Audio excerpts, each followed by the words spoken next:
складывают. Язычники празднуют. А, Да, надо хранить память.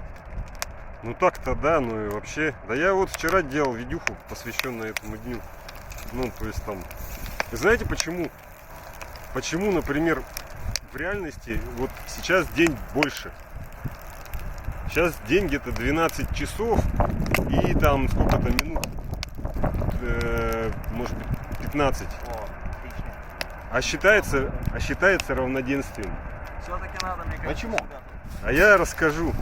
То есть вы все-таки что-то подливали, я так и понял. Не, это медный поворот. Вот, Женька, Это соль М, морская. кстати, в большом костре прям Интересно. почти не видно было. Да. Ну да, значит, правильно, маленький. Ну так вот, я вчера вычитал. Это рефракция, по-моему, называется. Это когда преломление лучей и солнце. То есть мы его видим, а оно еще не встало из-за горизонта. Ага. И за счет этого добавляется там вот как раз Дополнительные 15 минуты. минут. Ну, типа того, что-то такое. Там вообще было написано, что меньше. Но так что сегодня действительно был день равноденствия. Ну и там я там с астрологического одного канала, с Дзена, короче. Там, как сказать, ничего себе нагайка.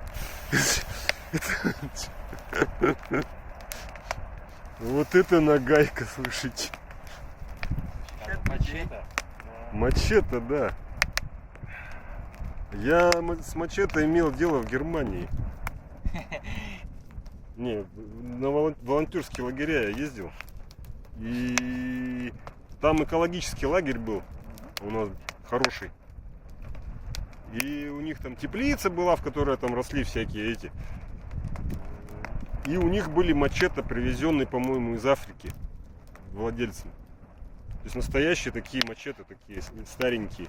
Ты разделишь трапезу? А это что? Вас? Ну, хорошо, сейчас.